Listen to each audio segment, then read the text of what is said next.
दस पलांगे सीजी शिक्षा में आपका स्वागत करता हूं। हम देख रहे हैं कक्षा 11वीं रसायन विज्ञान का जो है नेक्स्ट इकाई। ये है हमारी इकाई नंबर 14 जिसका नाम है पर्यावरणीय रसायन। पर्यावरणीय रसायन मतलब पर्यावरण से रिलेटेड जो भी हम लोग क्या करेंगे, जानकारी इसमें पढ़ाई करेंगे। और आप जो है पर्यावरण से रिलेटेड जो है बहुत सारा चीज़ जानते हैं, है ना, कि पर्यावरण क्या होता है। तो ज़्यादा इसको हम लोग को ज़्यादा वो नहीं करना पड़ेगा, आपको जो है जल्दी जल्दी ये समझ में आ जाएगा। सबसे पहले तो हमको जो कि पर्यावरणीय रसायन पढ़ रहे हैं तो सबसे पहले तो बनता यही है कि पर्यावरण क्या होता है, इन्वायरमेंटल क्या होता है। ये हमको क्या करना है, पहले जानना है कि पर्यावरण होता क्या है। ये हम लोग पढ़ाई करेंगे। तो पर्यावरण क्या पढ़ेंगे हम लोग, पर्यावरण पढ़ेंगे। तो पर्यावरण क्या होता है, जैसे आपने पहले पढ़ा होगा परिधन आवरण।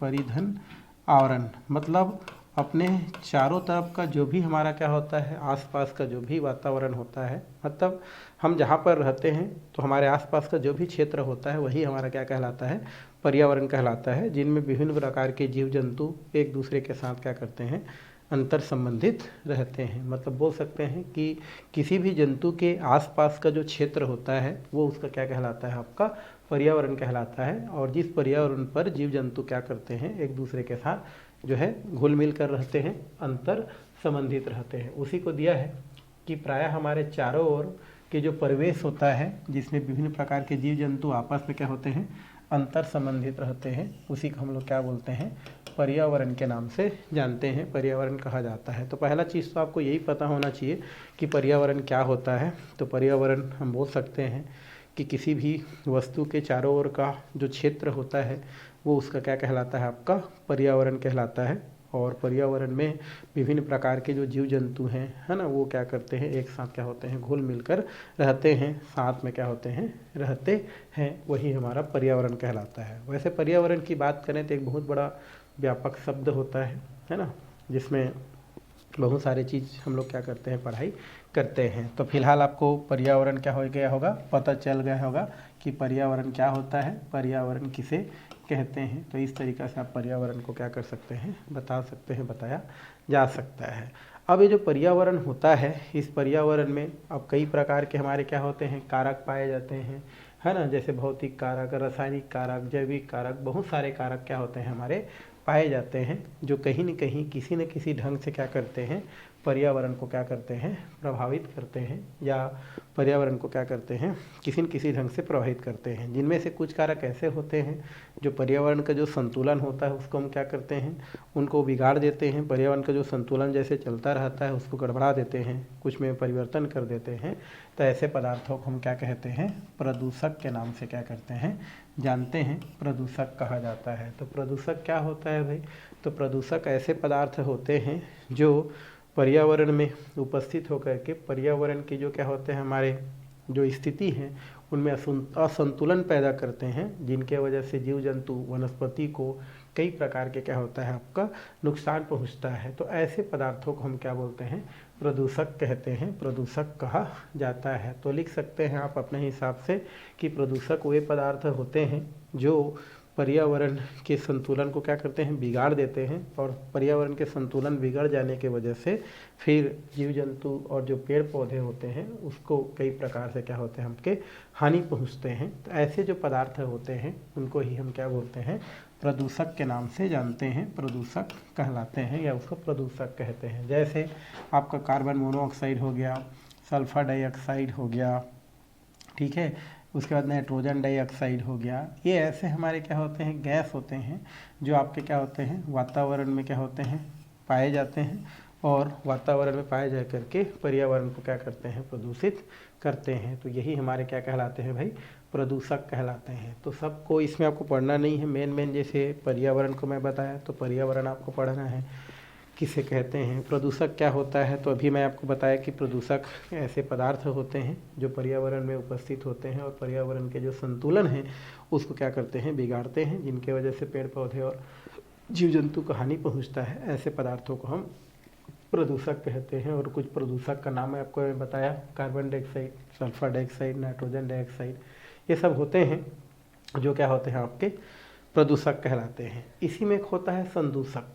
इसी में क्या होता है, हमारा संदूषक होता है। संदूषक क्या होता है, ये संदूषक ऐसे पदार्थ होते हैं जो पर्यावरण में पहले से उपस्थित नहीं होते हैं, लेकिन हमारे जो मानवीय क्रियाकलाप जो होता है, मनुष्य के द्वारा जो क्रियाकलाप होता है, उनके फलस्वरूप क्या होते हैं, उत्पन्न होते हैं, और ये पर्यावरण को क्या करते हैं, प्रदूषित करते हैं। तो ऐसे जो पदार्थ होते हैं उसको हम क्या बोलते हैं, संदूषक कहते हैं, संदूषक कहा जाता है। तो लिख सकते हैं कि संदूषक वे पदार्थ होते हैं जो पर्यावरण में पहले से उपलब्ध नहीं रहते हैं, पहले से उपस्थित नहीं रहते हैं, लेकिन वो मनुष्यों के जो क्रियाकलाप है, मानवीय जो क्रियाकलाप हैं, उनके फलस्वरूप क्या होते हैं, उत्पन्न होते हैं। जो रासायनिक पदार्थ हो सकते हैं, अन्य पदार्थ हो सकते हैं, तो मनुष्य के क्रियाकलाप के फलस्वरूप क्या होते हैं, उत्पन्न होते हैं, और फिर वो पर्यावरण को क्या करते हैं, प्रदूषित करते हैं। तो ऐसे पदार्थों को हम क्या बोलते हैं, संदूषक कहते हैं। जैसे एक हमारा घटना घटित हुआ था भोपाल में, है ना, कुछ समय पहले 1988 या 1987 के लगभग, जिसमें हमारा एक यूनियन कार्बाइड नाम का फैक्ट्री था, वहाँ से मिथिल आइसोसाइनेट गैस, है ना, जिसको हम लोग शॉर्ट फॉर्म में MIC कहते हैं, ये वातावरण में क्या हो गया था, फैल गया था, जिसमें काफ़ी जो है लोगों का, हजारों लोगों का जो है जान चला गया था। ठीक है, तो ये हमारा क्या होता है, हमारा संदूषक है, जो कि पहले से नहीं था, है ना, लेकिन फैक्ट्रियों में मनुष्य के द्वारा बनाया जा रहा था। किसी कारणवश क्या हो गया, फैक्ट्री से वो लीक हो गया, और फिर काफ़ी जो है जनधन की क्या हुई, वहाँ पर हानि हो गई। तो ये हमारे क्या होते हैं, संदूषक होते हैं। तो यहाँ हम जितना पढ़े हैं उनमें से आपको 3 चीज़ को क्या करना है, यहाँ से फोकस करना है। एक आपको करना है पर्यावरण, एक हमको किस में करना है, पर्यावरण को। दूसरा हमको फोकस करना है किस पर, हमारा जो है प्रदूषक क्या होता है, ये क्वेश्चन आपको क्या कर सकता है, क्वेश्चन कर सकता है। और तीसरा होता है हमारा संदूषक क्या होता है, ये क्वेश्चन आपको कर सकता है। तो ये तीनों का आपको क्या करना है, ज़्यादा ध्यान देना है। तीनों हमने क्या कर लिया, पढ़ाई कर लिया कि प्रदूषक क्या है, संदूषक क्या है, ये सब चीज़ हो गया। ये हो गया इतना में आपका उससे रिलेटेड जो भी जानकारी।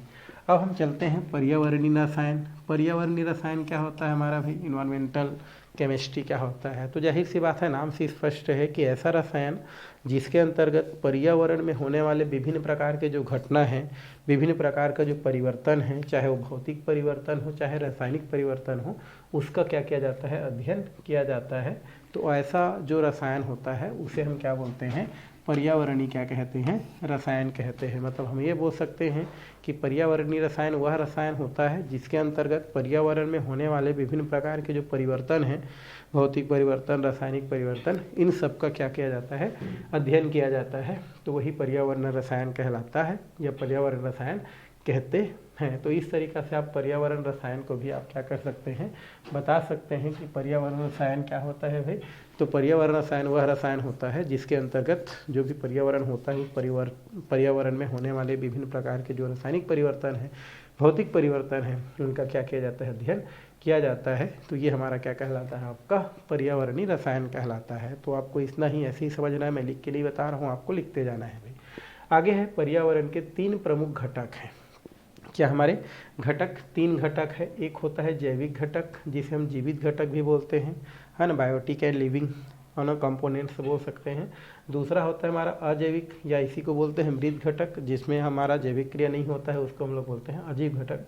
और एक होता है ऊर्जा घटक। तो पर्यावरण 3 घटकों से मिलकर बना है, हम ये बोल सकते हैं। तो कितने घटक होते हैं, जैविक, अजैविक और हमारा होता है ऊर्जा। तो 3 प्रकार के क्या होता है, इसमें घटक होता है, और तीनों घटकों से ही मिल करके क्या बनता है, हमारा पर्यावरण का निर्माण होता है। जैसे मैं आपको बताया कि पर्यावरण मुख्यतः 3 चीज़ों से मिलकर बना होता है, पूरा घटक से मिलकर बना होता है, 3 भागों में से मिलकर बना होता है, जिसको हम 3 भाग में करके पढ़ते हैं, जैविक घटक, अजैविक घटक और ऊर्जा घटक। इन सब से मिल करके क्या होता है, पर्यावरण बना होता है। तो आपसे क्वेश्चन कर सकता है कि पर्यावरण के कितने घटक होते हैं। तो 3 घटक होते हैं, जैविक, अजैविक और ऊर्जा घटक, और तीनों के एक साथ हम क्या बोलते हैं, पर्यावरण कहते हैं। तीनों घटकों को हम थोड़ा थोड़ा सा पढ़ाई करते हैं। जैविक घटक में कौन आएगा, पेड़ पौधे और जो जीव जंतु होते हैं, वो किसके अंतर्गत आता है, हमारा जैविक घटक के अंतर्गत आता है। पादप जगत जिसको बोलते हैं, पेड़ पौधे जिसमें आ जाते हैं, और मनुष्य या जीव जंतु जो होते हैं, वो सबको एक साथ क्या बोलते हैं, जैविक घटक या जीवित घटक कहा जाता है। मतलब जीवित घटक या जैविक घटक के अंतर्गत जो है पेड़ पौधे, जीव जंतु को जो है रखा गया है। अजैविक घटक या मृत घटक के अंतर्गत जितना भी हमारे जो 3 मंडल हैं, जैसे स्थल मंडल, हम लिथोस्फीयर लिखते हैं, जल मंडल, और हमारा क्या होता है, वायुमंडल, क्या है, स्फीयर और एटमॉस्फेयर।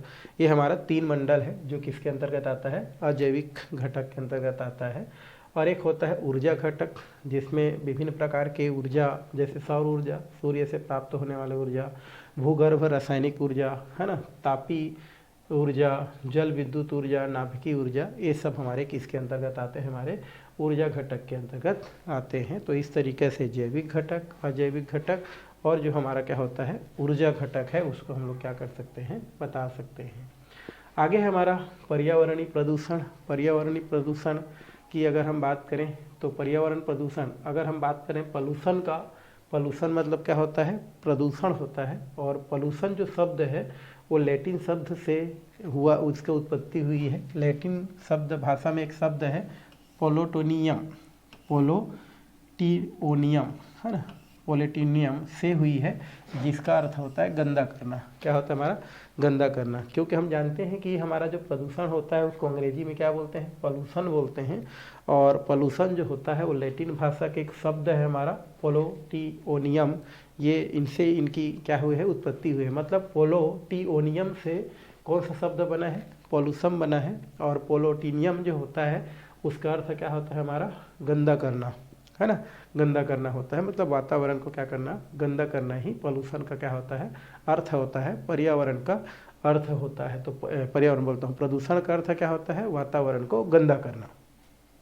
अतः वह पदार्थ जो वातावरण में प्राकृतिक मात्रा से अधिक उपस्थित होता है, इसका हानिकारक प्रभाव होता है। इसको हम लोग क्या बोलते हैं, प्रदूषक कहते हैं। तो प्रदूषक हम पहले क्या कर चुके हैं, पढ़ चुके हैं। तथा वह प्रक्रिया प्रदूषण कहलाती है। तो क्या बोल सकते हैं आप कि कुछ पदार्थ ऐसे होते हैं जिसकी मात्रा जब पर्यावरण में क्या हो जाती है, ज़्यादा हो जाती है, तो उस स्थिति में वो पर्यावरण को क्या करती है, हमारे जो है हानि पहुंचाती है। तो ऐसे पदार्थ को प्रदूषक कहते हैं। और उसके द्वारा उत्पन्न जो समस्या है वो क्या होता है, हमारा प्रदूषण के नाम से क्या किया जाता है, जाना जाता है। कोई भी चीज़ हो, जिस चीज़ की जिस पदार्थ की मात्रा जब क्या हो जाती है, जितना होना चाहिए उससे कहीं ज़्यादा हो जाती है, तो उस स्थिति में फिर वो क्या होता है, हानिकारक प्रभाव डालता है।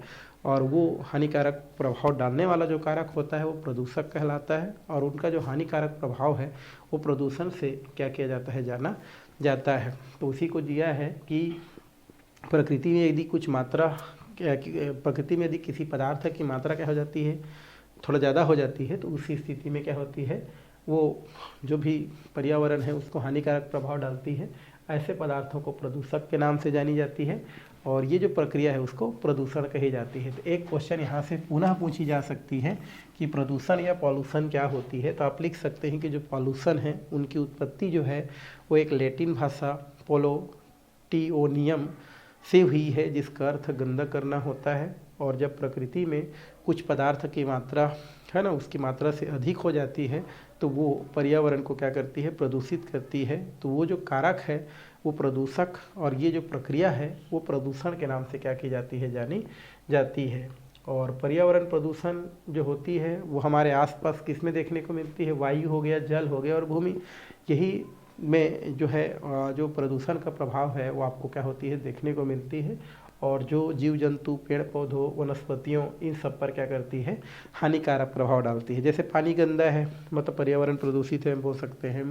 भूमि गंदा है, तो ये आसपास हमारे आसपास बात करें तो जनरली हमको प्रदूषण कहाँ पर दिखाई देती है, वायु में, जल में, है ना, भूमि में दिखाई देते हैं। और वो मानव को फिर डायरेक्टली या इनडायरेक्टली रूप से क्या करती है, आपकी क्षति पहुंचाती है। तो इस तरीक़े से क्या की जा सकती है, इसको लिखी जा सकती है। जैसे कुछ चीज़ यहाँ पर दिया गया है जो कि आपको क्या करती है, पर्यावरण को क्षति पहुंचाती है। जैसे हम बात करते हैं डीडीटी, डाइक्लोरो डाइफेनिल ट्राइक्लोरोएथेन जो होती है, ये एक समय था कि मच्छर को भगाने के लिए डीडीटी का क्या किया जाता था, उपयोग किया जाता था। बाद में पता चला कि ये जो है इसका विघटन नहीं हो रहा है और पर्यावरण को क्या करता है, हानिकारक प्रभाव डालता है। तो बाद में फिर डीडीटी का उपयोग जो है वो क्या कर दिया गया, कम कर दिया गया, क्योंकि ये पर्यावरण को क्या कर रहा था, प्रदूषित कर रहा था। सेम अगर हम बात करें थोड़ा सा प्लास्टिक का, तो प्लास्टिक से जो भी बना हुआ पदार्थ जो न तो जो है आपका गलता है, न कुछ नहीं है, न कुछ विघटित नहीं होता है, इस वजह से वो पर्यावरण को क्या करता है, आपका प्रदूषित करता है। तो बहुत सारा चीज़ है जो कि पर्यावरण को क्या करता है, डायरेक्टली या इनडायरेक्टली रूप से क्या करता है, आपका प्रभावित करता है। तो इस तरीक़े से इसको हम बता सकते हैं। तो यहाँ से आपको क्या करना है, प्रदूषण को भी क्या करना है, देखना है भाई। थ्योरी है ज़्यादातर, पर्यावरण है मतलब आपको ज़्यादा समझ के लिखना है।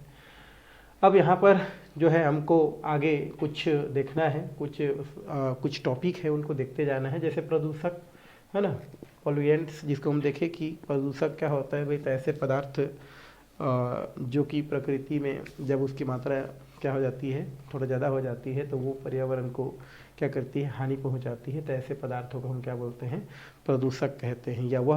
या तो ऐसे बोल सकते हैं कि प्रदूषक वे पदार्थ होते हैं जिनकी उपस्थिति से है ना जो पर्यावरण का संतुलन है वो क्या हो जाता है, आपका जो है गड़बड़ा जाता है, और फिर जीव जंतु में कई प्रकार की हानिकारक प्रभाव क्या होता है देखने को मिलता है। तो जैसे भी आपको अच्छा लगे आप लिख सकते हैं, या तो डायरेक्टली लिख सकते हैं कि प्रदूषक वे पदार्थ होते हैं जिनकी मात्रा प्रकृति में ज़्यादा हो जाने से वो क्या करते हैं, पर्यावरण के संतुलन को बिगाड़ देते हैं, या जीव जंतु पर हानिकारक प्रभाव क्या करते हैं, डालते हैं। जैसे उदाहरण के लिए हम लोग देखे थे carbon monoxide, carbon dioxide, nitric oxide, nitrogen dioxide, sulphur dioxide, methane, ये सब हमारे क्या होते हैं, हमारे प्रदूषक होते हैं। Lead, mercury, zinc, cadmium, arsenic, ये सब हमारे क्या होते हैं, हमारे प्रदूषक है। रेडियो एक्टिव सक्रिय पदार्थ भी प्रदूषक है। उसके अलावा सूक्ष्मकण जैसे धूल है, धूम्र है, धुआं है, स्मोक है, ये सब हमारे क्या होते हैं, प्रदूषक के श्रेणी में आते हैं। ठीक, संदूषक में बताया कि ऐसे पदार्थ जो प्रकृति में पहले से उपलब्ध नहीं रहती है, लेकिन मानव के क्रियाकलाप से क्या होती है, उत्पन्न होती है, और फिर पर्यावरण को क्या करती है, प्रदर्शित करती है। ऐसे जो पदार्थ होती है वो क्या नाम से जानी जाती है, संदूषक के नाम से जानी जाती है। जैसे जो हमारा जो भोपाल है, वहाँ का जो है 1984 में जो फैक्ट्री था, वहाँ से क्या था, हमारा मेथिल आइसोसाइनेट गैस रिलीज हुआ था, जिससे काफ़ी ज़्यादा जनधन की हानि हुई थी, जो हम पहले कर चुके हैं।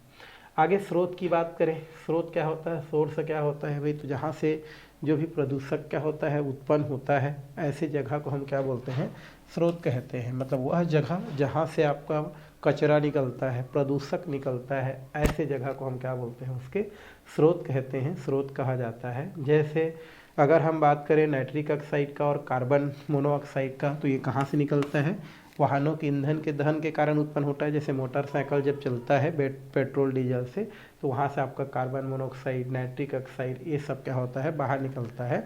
मतलब इन दोनों का स्रोत कौन होता है, हमारा वाहन होते हैं, जहाँ से क्या होते हैं, आपके इस प्रकार के जो आपका गैस है वो क्या होते हैं, प्राप्त होते हैं। तो वह जगह जहाँ से हमारे प्रदूषक उत्पन्न होते हैं उन्हें हम क्या बोलते हैं, स्रोत कहते हैं। जैसे मोटरसाइकिल या जो भी इंजन होता है, वहाँ से नाइट्रिक ऑक्साइड और क्या निकलता है, कार्बन डाइऑक्साइड, मतलब उनका स्रोत क्या होता है, वो जो बाइसिकल होता है, मोटरसाइकिल होता है, उसको हम लोग बोल सकते हैं। सीक क्या होता है हमारा, सीक का मतलब होता है आपका, सीक का मतलब ये होता है कुछ पदार्थ ऐसे होते हैं जो स्वयं हानिकारक नहीं रहते हैं, है ना, लेकिन वो प्रदूषक के साथ मिल जाते हैं, और मिल करके क्या करते हैं, फिर जो है वो नष्ट हो जाते हैं। मतलब कुछ पदार्थ जो प्रदूषक के साथ मिल जाते हैं और मिल करके एक यौगिक बना लेते हैं, तो उसको हम लोग क्या बोलते हैं, संदूषक कहते हैं। जैसे दिया है, ऐसे पदार्थ या माध्यम जो प्रदूषकों के साथ अंतर क्रिया करते हैं, उन्हें हम क्या बोलते हैं, सीक कहते हैं, है ना। जैसे यहाँ पर कैल्शियम कार्बोनेट, मार्बल्स आपने देखा होगा, क्या होता है हमारा, ये मार्बल होता है। कैल्शियम कार्बोनेट को क्या बोलते हैं, मार्बल कहते हैं।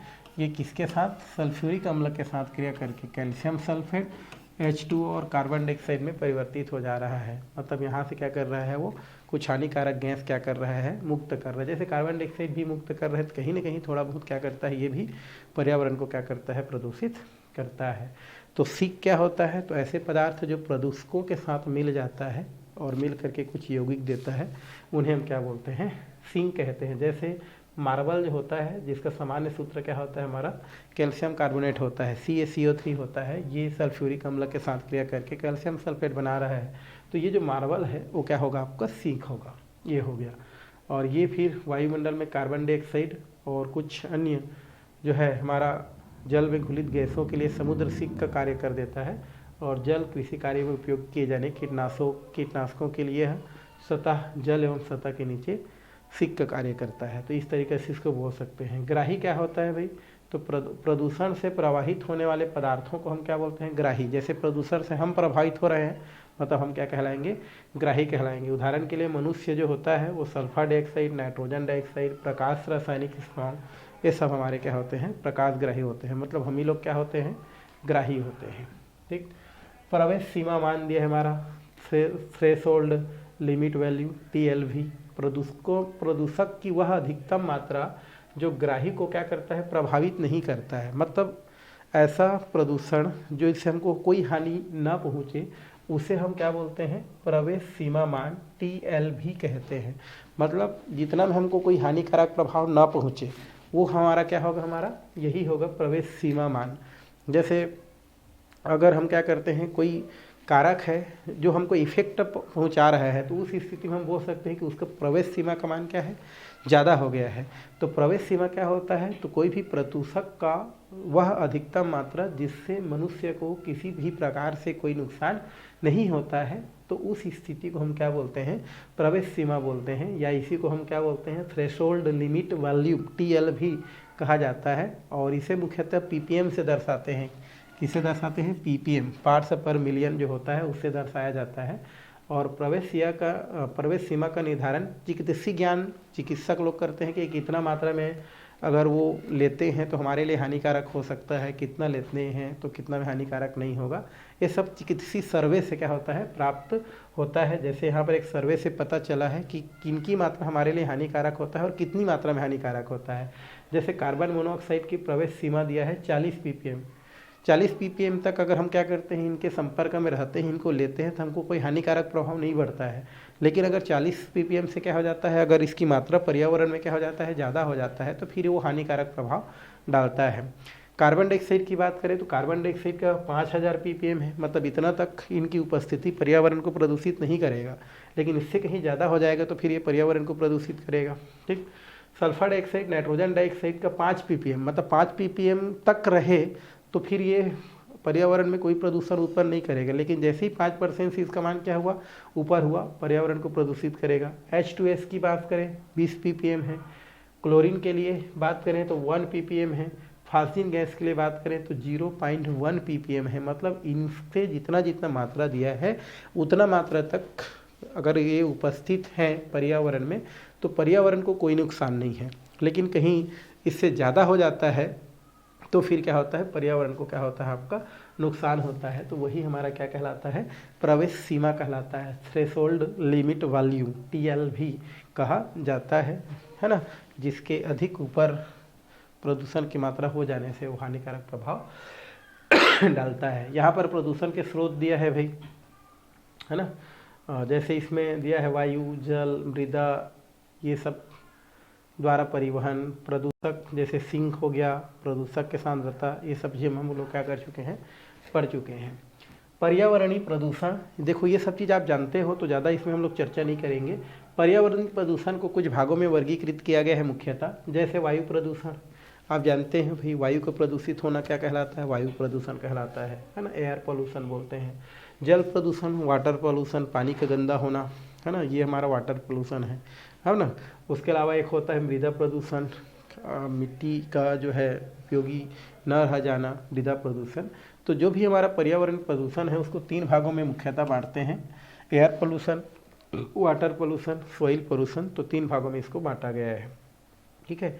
वायुमंडलीय प्रदूषण का अध्ययन सामान्यतः 2 शीर्षकों में किया जाता है, क्षोभ मंडलीय प्रदूषण और एक होता है समताप मंडलीय प्रदूषण। वैसे समताप की अगर हम बात करें तो जो है इसमें आपका कई प्रकार की गंभीर समस्या जो उत्पन्न होता है, जैसे ओजोन जो होता है, ओजोन से निकलने वाली जो है ना, या वो सूर्य से आने का वाली जो हानिकारक जो पराबैंगनी किरणें होती है वो ओजोन का क्षय कर रही है, जिससे कई प्रकार की बीमारियां जो आती है। ये सब किस मंडल के प्रदूषण होता है, समताप मंडल के प्रदूषण होता है। तो ये आपको यहाँ इस प्रकार से पता चलता है।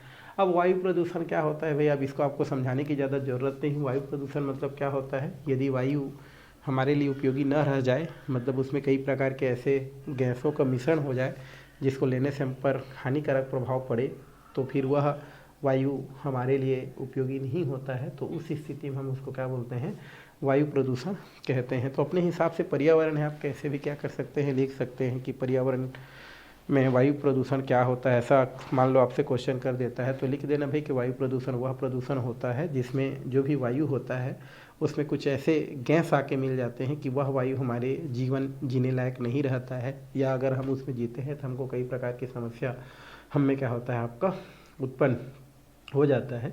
तो वो हमारे क्या कहलाता है आपका जो है वायु प्रदूषण कहलाता है, वायु प्रदूषण कहते हैं या वायु प्रदूषण कहा जाता है। तो इस तरीक़ा से आप क्या कर सकते हैं, वायु प्रदूषण क्या कर सकते हैं, बता सकते हैं। बस इतना ही लिखना है, ज़्यादा लिखने की ज़रूरत नहीं है।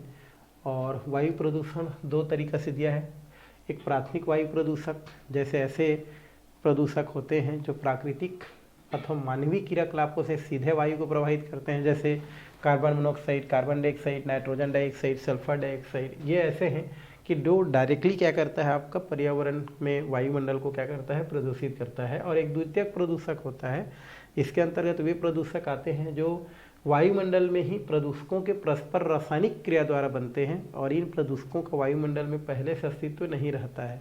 मतलब द्वितीयक प्रदूषक जो वायुमंडल को प्रदूषित करता है उसके अंतर्गत वे पदार्थ आते हैं जो पहले से वायुमंडल में उपलब्ध नहीं रहता है, लेकिन वायुमंडल में उपलब्ध अन्य प्रदूषक आपस में क्रिया करके जब क्या करते हैं, प्रदूषण उत्पन्न करते हैं, तो द्वितीयक वायु प्रदूषक के नाम से क्या किया जाता है, जाना जाता है।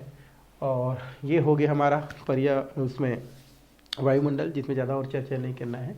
प्रदूषकों को निम्नलिखित जो है यहाँ पर भागों में वर्गीकृत किया जा सकता है। यहाँ से आपको ये दोनों क्वेश्चन आपको पूछ सकता है, और वो है हमारा, एक होता है जैव निम्नीकृत प्रदूषक और एक होता है अजैव निम्नीकृत प्रदूषक। ये क्वेश्चन आपको आगे भी कई एग्जाम में भी पूछा जाता है, तो इसको आपको ज़्यादा ध्यान में देखना है।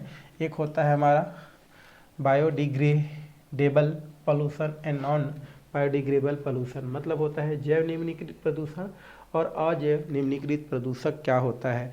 जैव निम्नीकृत प्रदूषक वे प्रदूषक होते हैं जिसको आसानी से क्या किया जा सकता है, हमारा विघटित किया जा सकता है। विघटित किया जा सकता है मतलब सूक्ष्म जीवों के द्वारा, छोटे छोटे सूक्ष्म जीवों के द्वारा जिनको विघटित किया जा सकता है, ऐसे जो प्रदूषक होता है उसको हम लोग क्या बोलते हैं, जैव निम्नीकृत प्रदूषक कहते हैं। जैसे दिया है, इसके अंतर्गत वे प्रदूषक आते हैं जो सरलता से प्रकृति में उपस्थित जो भी सूक्ष्म जीव होते हैं उनके द्वारा क्या कर दिया जाता है, विघटित कर दिया जाता है। विघटित मतलब तोड़ दिया जा सकता है, तोड़ा जा सकता है। ऐसे जो हमारे प्रदूषक होते हैं उनको हम क्या बोलते हैं, जैव निम्नीकृत कहते हैं। जैसे घरेलू अपशिष्ट जो निकलता है, गोबर हो गया, ये सब हमारे क्या होते हैं, जैव निम्नीकृत प्रदूषक के अंतर्गत आता है। तो क्वेश्चन अगर आता है कि जैव निम्नीकृत प्रदूषक से आप क्या समझते हैं, तो जैव निम्नीकृत प्रदूषक वे प्रदूषक होते हैं जिनका विघटन सूक्ष्म जीवों के द्वारा आसानी से किया जा सकता है। ऐसे प्रदूषक को हम क्या बोलते हैं, जैव निम्नीकृत प्रदूषक कहते हैं, है ना। और उदाहरण के लिए गोबर हो गया, या घर से निकलने वाले जो भी हमारे क्या होते हैं, जो जैसे सब्जी के सब बचा हुआ सब्जी, छिलका, ये सब चीज़ हमारे क्या होते हैं, जैव निम्नीकृत। अजैव निम्नीकृत प्रदूषक क्या होते हैं, तो अजैव निम्नीकृत प्रदूषक वे प्रदूषक होते हैं जो सूक्ष्म जीवों के द्वारा विघटित नहीं किए जा सकते हैं या विघटित नहीं होते हैं, और होते भी हैं तो बहुत धीमे गति से होते हैं या तो नहीं के बराबर होते हैं। तो ऐसे जो हमारे प्रदूषक होते हैं उसको हम लोग अजैव निम्नीकृत प्रदूषक कहते हैं। और इस प्रकार के प्रदूषक जो है विघटित नहीं होने की वजह से काफ़ी दिनों तक पर्यावरण में क्या रहता है आपका, उसके उसी रूप में क्या रहता है जिसमें पहले था, उसी रूप में क्या होता है, बना रहता है। और फिर जो है कई प्रकार के जो है क्या करता है, आपका पर्यावरण में समस्या उत्पन्न करता है। तो ऐसे हमारे जो प्रदूषक होता है उसको हम लोग क्या बोलते हैं, अजैव निम्नीकृत प्रदूषक के नाम से क्या करते हैं, जानते हैं। उदाहरण के लिए एल्यूमिनियम हो गया, मरकरी हो गया, डीडीटी हो गया, प्लास्टिक हो गया, कई रसायन हो गया, जैसे कुछ धातुओं में बेरिलियम, बेरियम, कैडमियम, आयरन, है ना, manganese, lead, mercury, nickel, zinc, एवं अधातुओं में आर्सेनिक, फास्फोरस, सेलेनियम, ये सब हमारे होते हैं नाभिकीय अपशिष्ट। ये ऐसे पदार्थ होते हैं जो प्रकृति में काफ़ी समय तक वैसे के वैसे ही अवस्था में पड़े रहते हैं और कहीं न कहीं पर्यावरण को क्या करते हैं, ये प्रभावित करते हैं, है ना। और ये सूक्ष्म जीवों के द्वारा विघटित नहीं होते हैं, तो उन्हें हम क्या बोलते हैं, अजैव निम्नीकृत कहते हैं। तो ये क्वेश्चन आपको यहाँ से पूछ सकता है, तो इसको आपको ज़्यादा फोकस करना है भाई। तो ये हो गया आपका जैव निम्नीकृत और अजैव निम्नीकृत। अब जल प्रदूषण आपको क्या पढ़ना है भाई, जल का प्रदूषित होना ही क्या कहलाता है, आपका जल प्रदूषण कहलाता है ना। या जल जब हमारे पीने के लायक न रहे, नहाने के लायक न रहे, तो ऐसे जल को हम क्या बोलते हैं, प्रदूषित जल कहते हैं। या यह प्रदूषण क्या कहलाता है, हमारा जल प्रदूषण कहलाता है। तो परिभाषा आप अपने हिसाब से लिख सकते हैं कि जल प्रदूषण क्या होता है। तो जब हमारे पीने लायक न रहे, नहाने लायक न रहे, उपयोग करने लायक न रहे, समझो जल क्या हो जाता है, प्रदूषित हो जाता है, जिसे हम क्या बोलते हैं, जल प्रदूषण कहते हैं। और यहाँ पर जो जल प्रदूषण है वो दो तरीक़ा से क्या होता है हमारा प्रदूषित होता है। एक तो हमारा घरेलू अपशिष्ट पदार्थों से, हमारे घर से जो भी कचरा निकलता है, सड़े हुए फल सब्जी जो भी निकलता है, हम उसको पानी में क्या कर देते हैं, फेंक देते हैं, और उसके वजह से फिर जल क्या हो जाता है हमारा जो है प्रदूषित होता है। भाई हमारे घर से बहुत सारा निकलता है, भाई सब्जी निकलता है ना, कई प्रकार के चूल्हे वूल्हे जलाते हैं तो राख निकलता है, कूड़ा करकट निकलता है, साबुन जो यूज़ करते हैं, सर्फ जो यूज़ करते हैं, उससे पानी निकलता है। तो ये सब हम क्या करते हैं, नलियों के माध्यम से क्या कर देते हैं, उसको छोड़ देते हैं, और कहीं न कहीं जा कर के वो क्या करता है, नदी में जाके मिल जाता है, और जा कर के नदी के पानी को क्या करता है, प्रदूषित करता है। तो पहला होता है हमारा घरेलू अपशिष्ट जो पदार्थ होते हैं, जो घरों से निकलता है, वो क्या करता है, जल को प्रदूषित करता है। वाहित मल जो हमारे क्या होते हैं, मानव जो मल मूत्र होते हैं, है ना, मल मूत्र जो होते हैं, उनको भी हम क्या करते हैं, किन्हीं जो है पाइप के माध्यम से, नली के माध्यम से हम उसको क्या कर देते हैं, पानी के जो स्रोत हैं अर्थात नदी नाले हैं, वहाँ पर छोड़ दिया जाता है। क्योंकि आप देखेंगे कि घर से जो निकलने वाला मल मूत्र जो होता है, उसमें कई प्रकार के सूक्ष्म जीव जैसे वायरस, प्रोटोजोआ, बैक्टीरिया, ये सब क्या होते हैं, उपस्थित होते हैं। और उसको जब हम क्या करते हैं, पानी में यूं ही अगर क्या कर देते हैं, छोड़ देते हैं, तो उसी स्थिति में जल क्या होता है आपका प्रदूषित होता है, और फिर वो नहाने लायक, पीने लायक नहीं रह जाता है। तो इस तरीक़ा से जो जल होता है उसको दो तरीक़ा से हम क्या कर सकते हैं, दो तरीक़ा से क्या करते हैं हम लोग जो है प्रदूषित करते हैं, है ना, जो कि गलत है।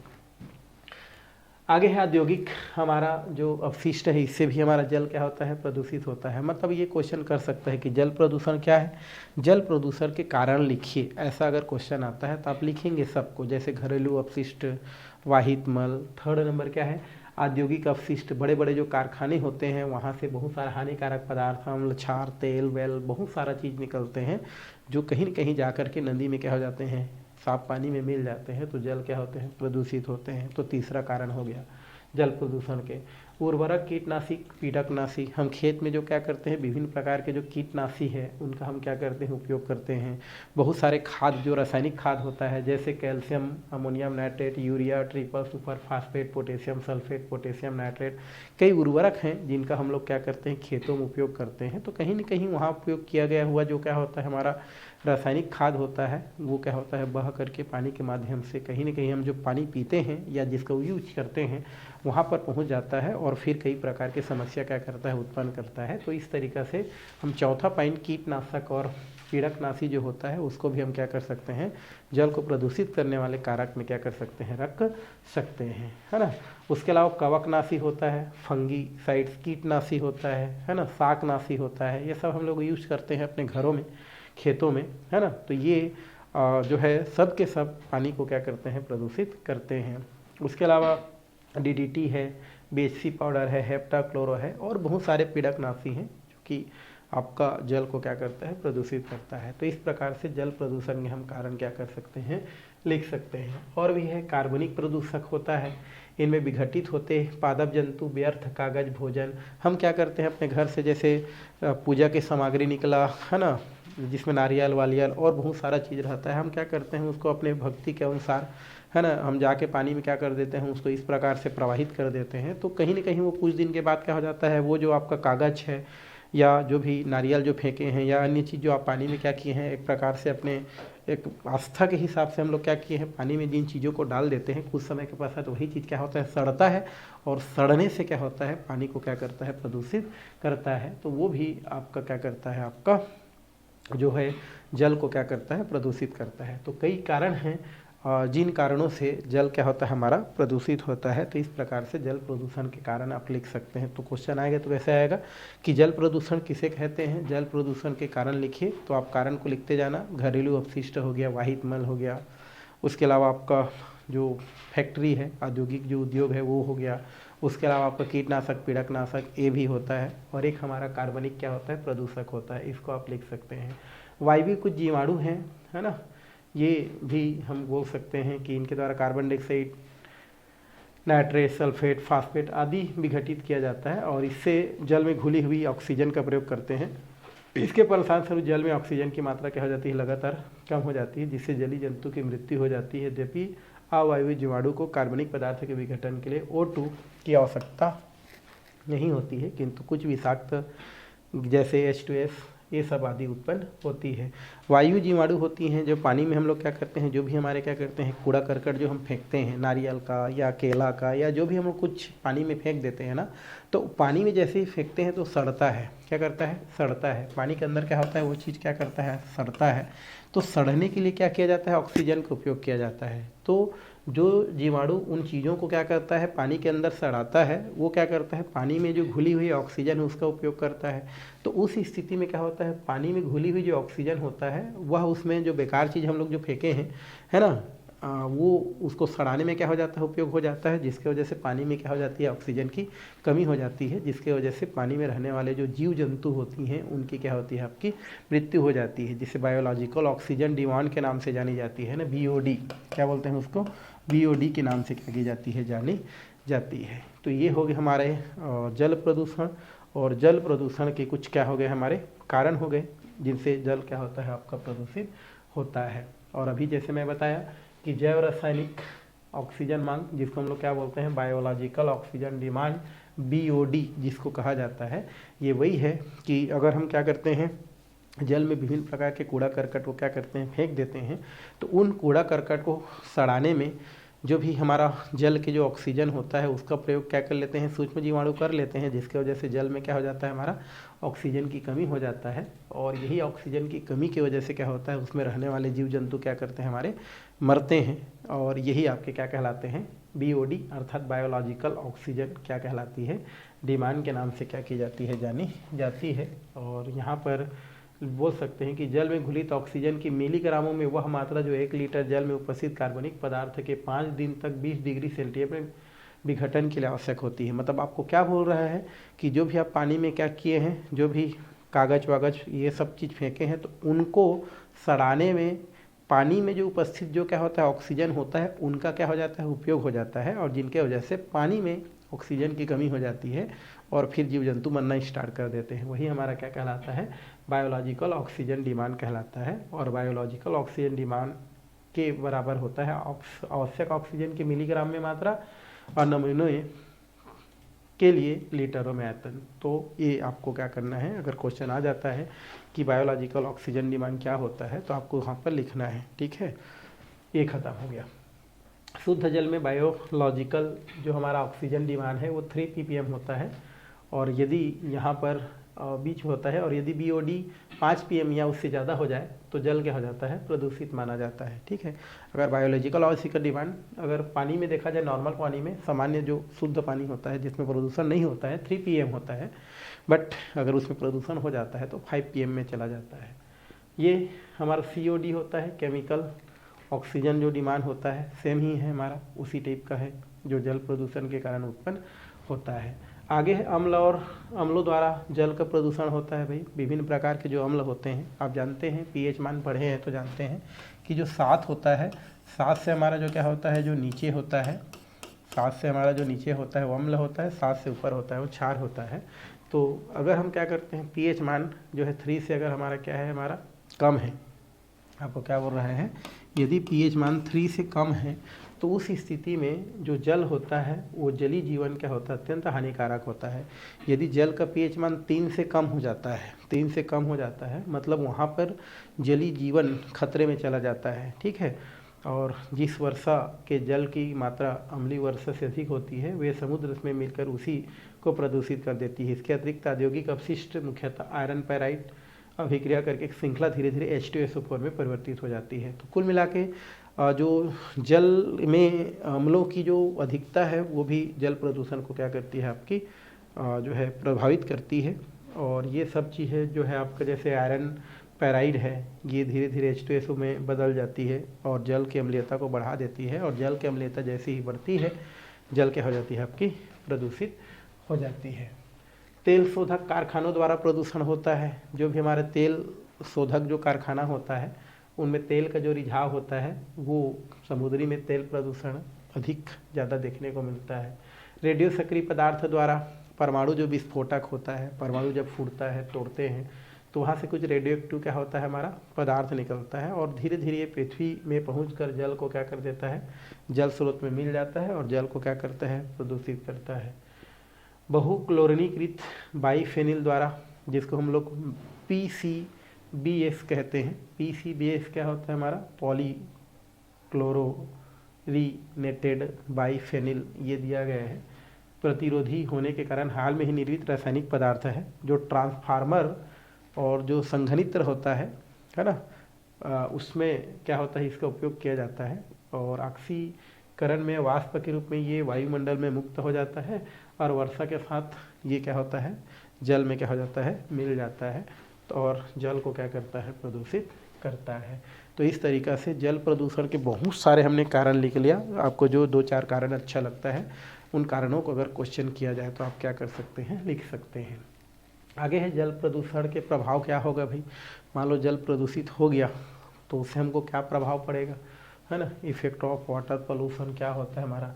तो जल अगर प्रदूषित है और अगर आप उस जल का क्या करते हैं, उपयोग करते हैं, तो आपको कई प्रकार के बीमारियां हो जाएगा, जैसे पेचिस, पीलिया, ये सब होने का आपको खतरा रहेगा। अगर आप प्रदूषित पानी पी रहे हैं तो उस स्थिति में अगर आप पीते हैं, जल प्रदूषित है और उस पानी को पी रहे हैं, तो आपको जो है पेचिस होने का, पीलिया होने का खतरा हो जाता है, हो सकता है, बोल सकते हैं, है ना।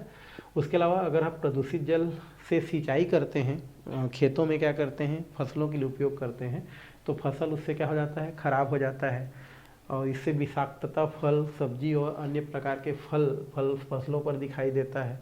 मतलब फल जो मिलेगा वो खराब मिलेगा आपको, ठीक है। तो इसलिए प्रदूषण युक्त पानी से हम खेती में भी इसका उपयोग नहीं कर सकते हैं। तेली प्रदूषण के कारण बड़ी संख्या में मछलियां मरने लगती है। जैसे तो तेल कारखाने होते हैं, वहाँ से जो प्रदूषक निकलता है जो पानी में मिल जाता है, तो उससे मछलियां क्या करने लगती हैं, मरने लगती हैं। अतः उन्हें उचित मात्रा में ऑक्सीजन नहीं मिल पाता है। मरकरी तथा लेड यौगिक जो होता है वो मछलियों के शरीर में सीधे अथवा उन सूक्ष्म पौधों के माध्यम से पहुंचते हैं जिन्हें मछलियां बड़ी मात्रा में खाती हैं।